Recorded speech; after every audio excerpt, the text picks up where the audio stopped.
Welcome to the Nightly Rant. I'm Mike. And I'm Torya. This is the show where we talk about the awful things that have happened in our day, the awesome things that have happened in our day, and all the things in between. Thanks for listening, and we truly hope you enjoy.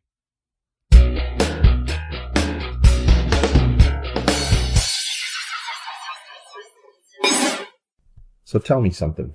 How does freedom of speech work in Canada? Very similarly to the way that it works here. Okay, so let me explain something to people before we get any further.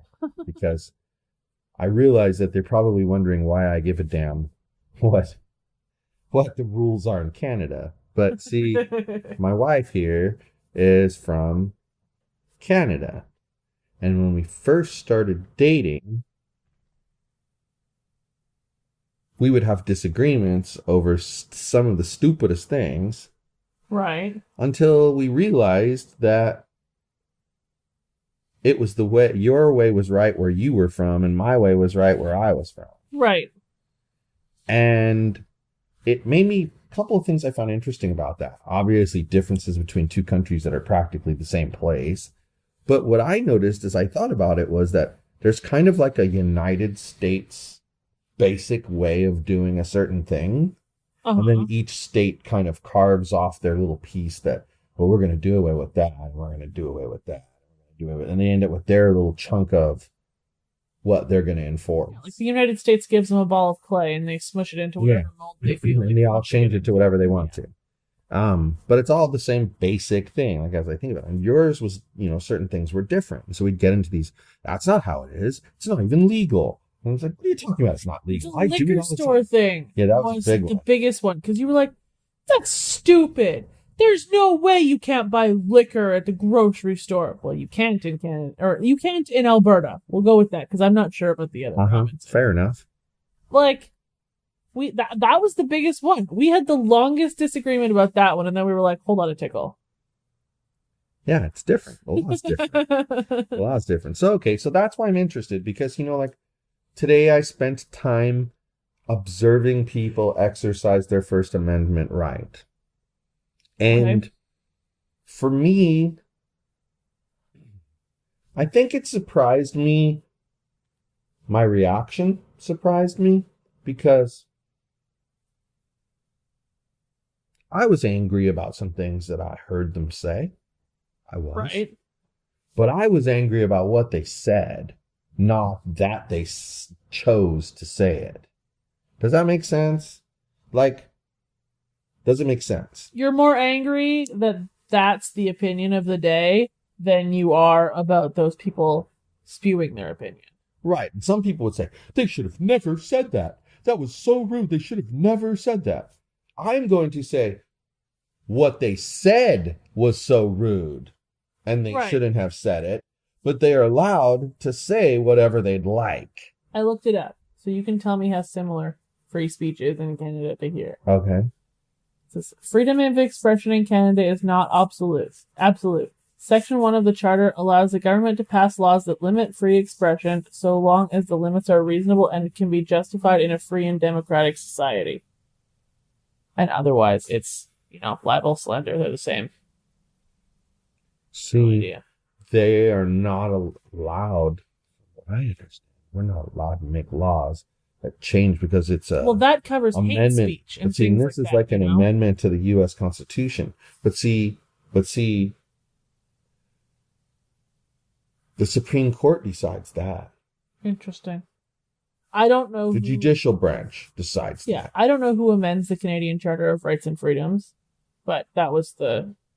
Because that's the thing that was great about the way the Founding Fathers built this country. They were smart. They created an executive branch, and that's the president and his staff, and that includes the police forces and the military. They're all in that kind of, executive branch under their control. Then you got the legislative branch, but they were smart enough to split that into two as well. So for me, their ability to say what they want is very important for them to have. I think that's essential. Seems reasonable. For hate speech and things like that, some brave soul will say, that's a violation of freedom of speech. You're not allowed to say that. You've overstepped your bounds. It fits into the yelling fire in a crowded room. That's been ruled as, no, you don't have freedom to do that. Right. I think that's what the reasonable restrictions in that, what I just read, were speaking about, for the most part. But I think because our founding fathers were so trying to avoid the abuse they experienced from Great Britain that they made it a constitutional right. Do you want to know what I find pretty interesting? Well, to be fair, first thing, the Canadian Charter of Rights and Freedoms, very similar to the Yes, I know. They're just different names for the same type of document. Mm-hmm. Anyway, what I find interesting, Canada and the US, right next to each other, same border, giant line drawing the 2.5, both founded by Britain and France. This country went like far one direction, and Canada went far the other direction, all around the same time. It's just super interesting that that's how everybody chose to go. Well, yeah, but I think you guys, honestly, and it's kind of obvious, were way more influenced by the French. On the eastern side, who make all the rules, because that's where the rules highest population is. I was going to say, they run the country, and they are very heavily influenced by the French, who are very liberal. I think that is because and we were influenced more by the British, who were more conservative. I think that is because this country was like, no, French people, sent them all back to Canada. Now they all live in Quebec, and they're very angry at the rest of the world. Yeah, you mean like the Pope of all websites' wife? She's just the worst. You know. But hold on. So, like, I don't begrudge someone standing there holding up a sign like, no tent cities. I don't begrudge you of that. They don't want there to be tent cities. I understand that. You don't want that, and you're going to speak up and you're going to say that. But when you say things like protect our children and we want solutions, not tents. Then have a solution. Then you got to have a solution. And you have to be ready to answer the questions that are asked of you. So when someone walks up to you and says, well, let me ask you a question. Why not Irvine? Why not? Why? Ooh, it's too close to a school. Da, da, da, da. And that's the funny thing. People redefine what close means depending on the situation. Well, like the marijuana dispensary going in on the Long Beach place that touches Cyprus. I don't know what the address is, but you know what I'm talking about. Yeah. Ball and Los Alamitos. It's so close to a high school. Isn't it an entire mile away from a high school? Yeah. One entire mile? Yeah. That's a crap load. Mm-hmm. That's not exactly I can throw a baseball and hit you in the nose distance. Right. No, exactly. And that's reasonable too. Right. So why then do they feel the need to cut it down to within 25 feet? I don't know. It's asinine. I think the part of everything you told me about today, because it's kind of unfortunate that I didn't get to experience it with you. I probably would have liked to be there, and I'm a little bit annoyed that I got 2 minutes notice the meeting was canceled and couldn't go with you. That's okay. That's beside the point. The thing I think was funniest about what you told me is, what if you're going to put up a protest sign, could you at least make sure the words actually say what you want them to say? Yeah, spell things correctly. Impotent instead of important. Yeah, make sure. That's quite a difference.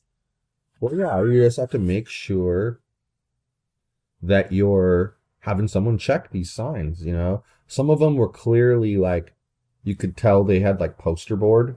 and then they just printed it on their printer on multiple pages and like cut it out around the letters and Right. glued it to the sign. Somebody needs to make sure they spell check that stuff, because you make typos. Sometimes you spell things the way you say them, and the way you say them is different from how they're actually pronounced. I understand it. I get bashed for my spelling all the time. Well, But you deserve it.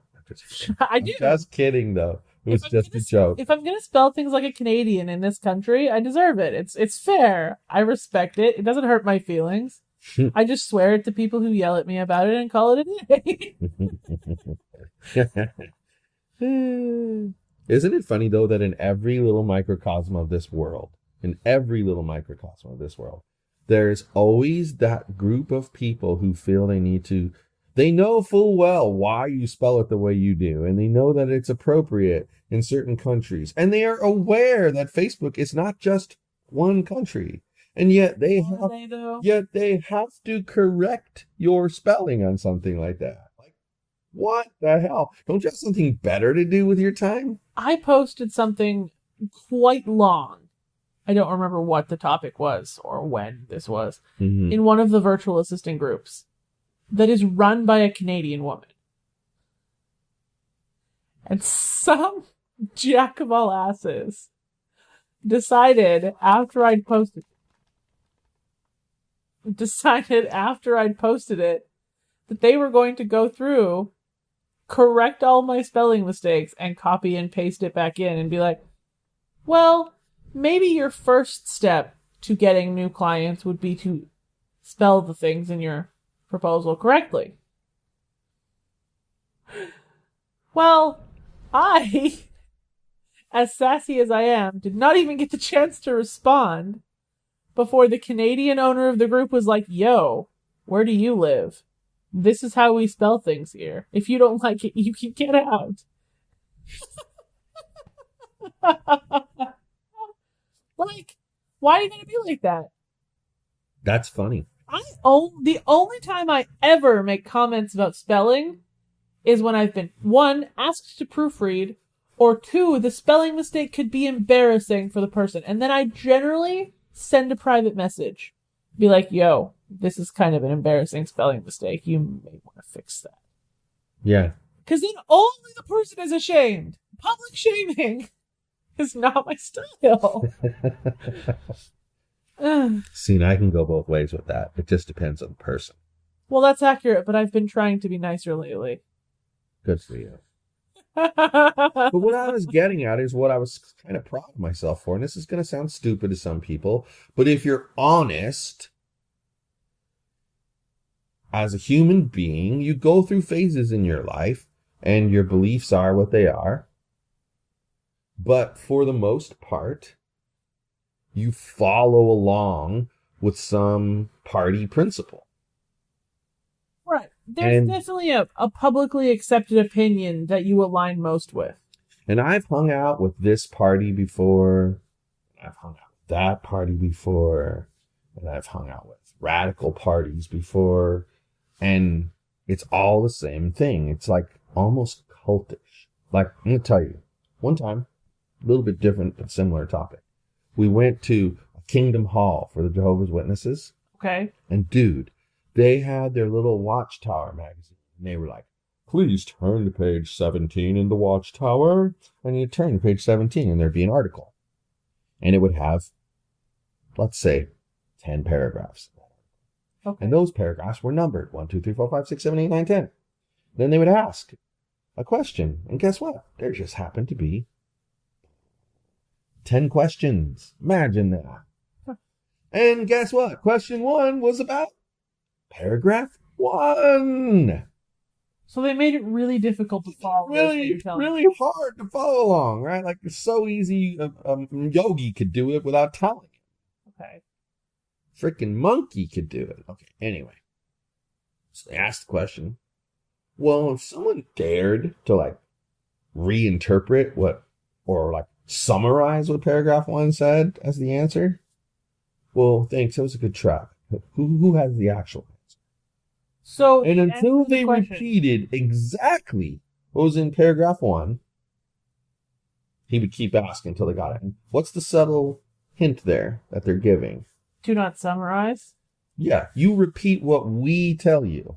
That's interesting. And until you repeat what we tell you, we're going to keep asking until someone comes up with the answer. That's clearly the reason I'm not a Jehovah's Witness, because I summarize like a boss and they wouldn't have. Well, it's the thing but that's the thing that I'm getting at. Like, you follow what other people tell you.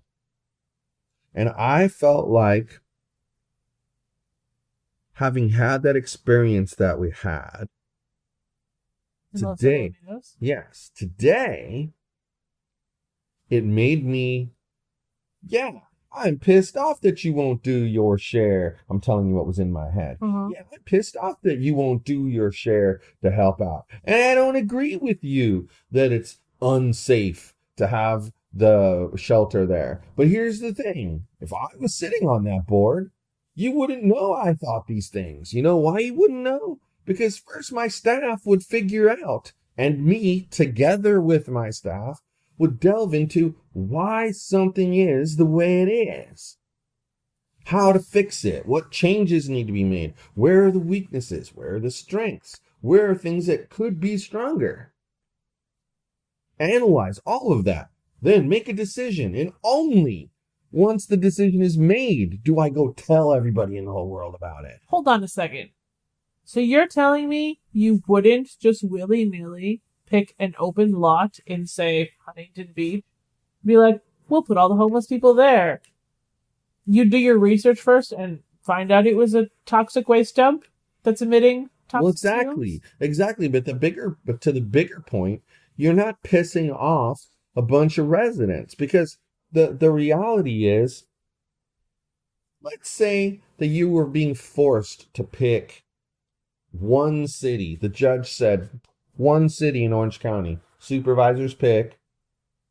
City can't really argue with the supervisors. Once the supervisors make the opinion, this is what we're doing for sure. That's how it is. That's the city. They can't argue. They can't come to a meeting and cry about it. Okay. It's done. That's what the judge's order is, right? Okay. So let's say they pick, just for fun, let's say they say, we're going to do Irvine. You know, because they're the angriest people in the county. Let's just say that, right? We're going to do Irvine. Well, they have it within their power at that point, because of what the judge said, to just say, boom, it's going to be Irvine. Wouldn't do that. I would be like, okay, look, let's be honest. You know, give the city council a call, have a private meeting, and be like, look, we sat down and we talked it through.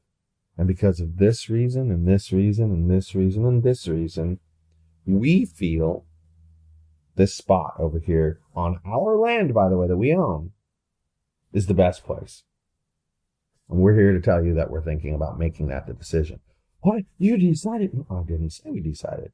I said, we're here to tell you that we're thinking about making that as our decision. Now, he's going to be able to have a meeting of the city council to discuss what he was told. Right. And which means he has to post it on an agenda, which means people get to come and talk about it.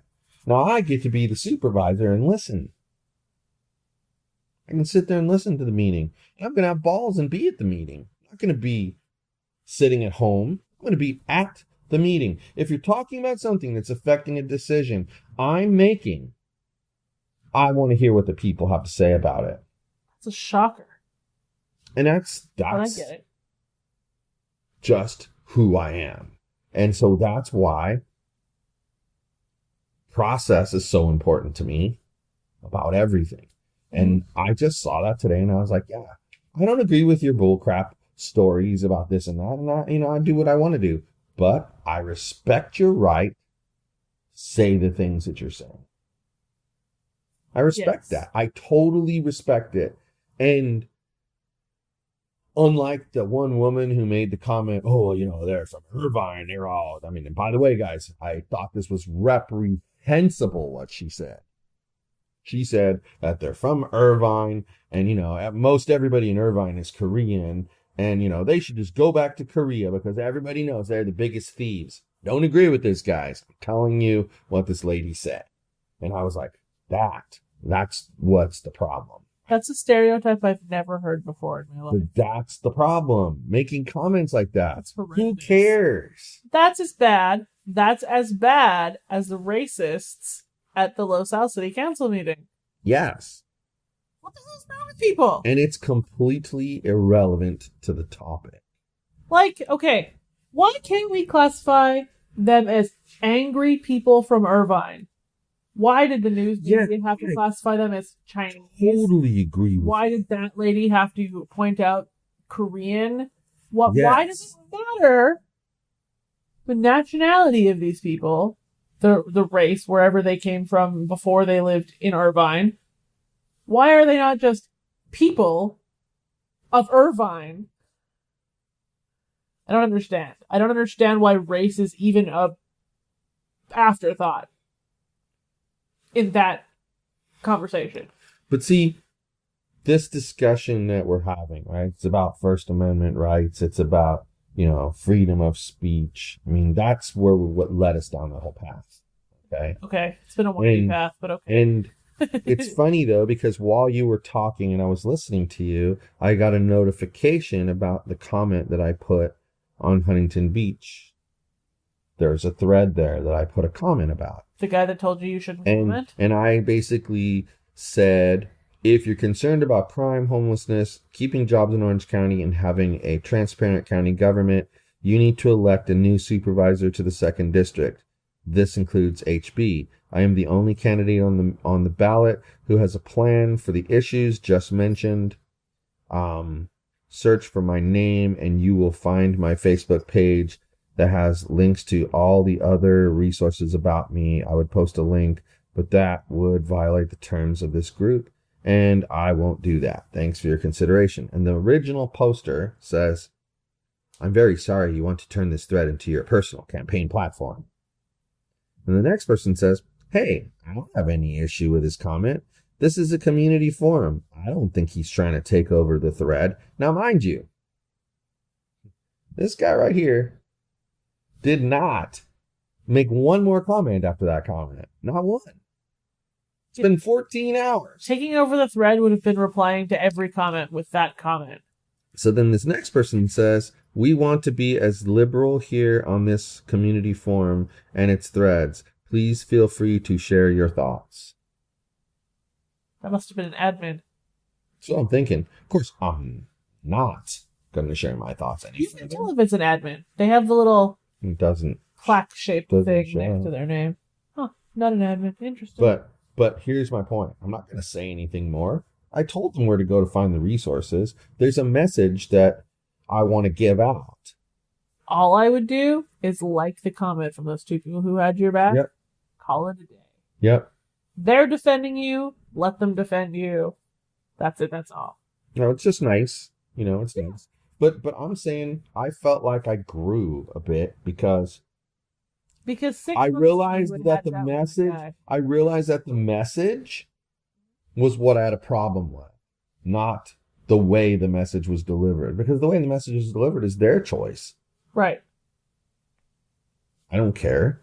Right. There was a point in time very recently that I would have cared. Right. I feel like 6 months ago you would have had it out with that guy. Which guy? The angry guy in the thread. Oh, yes, but not anymore. Wow. Yeah. You've learned to clarify your message and I don't know, not engage with trolls. Well, and the main thing is, it's something someone close to me said, and that is, if you've stated your message, point them back to the point in time where you stated your message. Don't repeat it again. And here's why. People on social media, a lot of them are trolls. And if you make a typo or if you accidentally leave a word out when you copy and paste, they'll roast you for it. They will cook you. So instead, you just go, hey, I already answered this question above.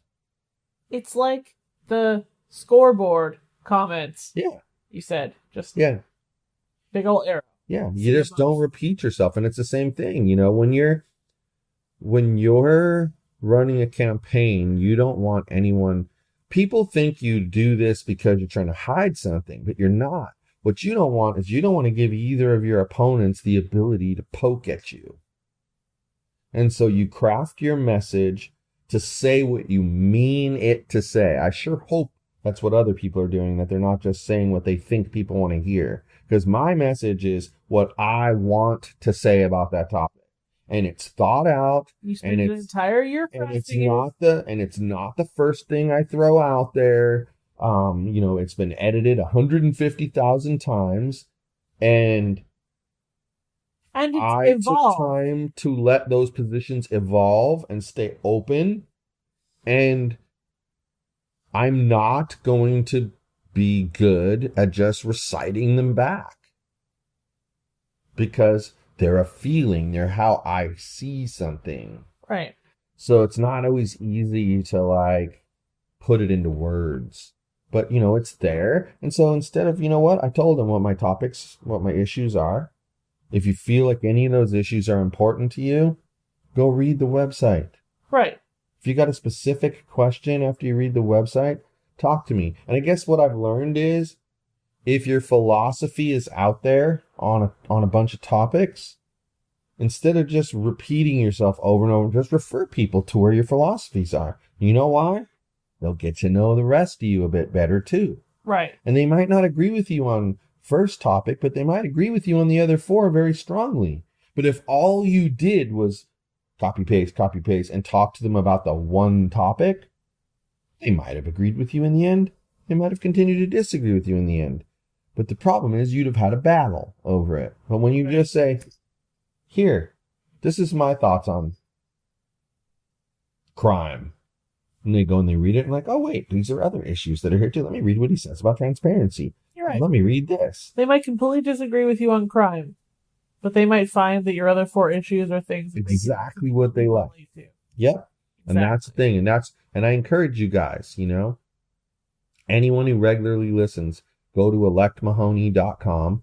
We are, we're just real people trying to make real change. We're not millionaires that have as much money as anyone could possibly have. But we understand what is broken out here, and we want to fix that. Right. And I say we want to do that because, we talk.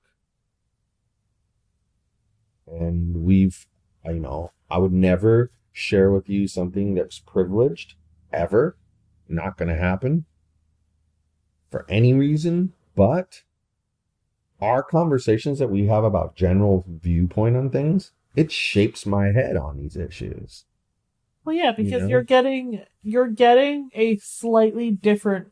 We may agree on 94.2% of things, but you're still getting the agreement coming from a different angle that you may not have considered. Right, exactly. And that, to me, is huge.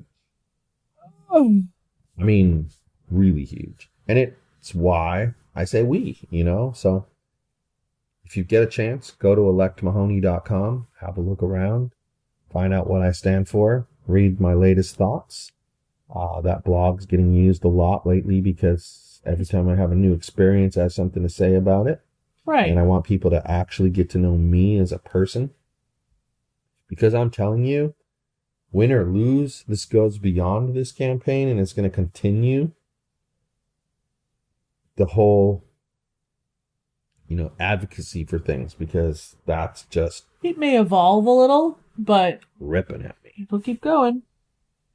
Well, I've always felt that way even about animals, Done worked with different rescues, volunteered time when I was younger at the dog pound. Took in a herd of stray kittens. Yeah. And their mother. Yeah. Fell in love with their mama. And all 5 of the kittens. Let's be real. They were not I made it a point of not getting attached to those. Come on. Those for sure were going. Who could not have been attached to Mr. Peach and Mr. Jack Jack? They were here for so long. It took so long for us to find a home for them that it was hard not to be attached. I'm so glad they went together, though. Me too. But I don't know. Ain't got any more to add about First Amendment rights? No. I'm good. Okay, well, then. I guess that means good night, everyone. Alrighty. Hasta la bye-bye. Hi everyone, this is Mike, and I truly hope you enjoyed this show. You're able to subscribe to this show on iTunes, Google Play, and Stitcher so as to never miss an episode.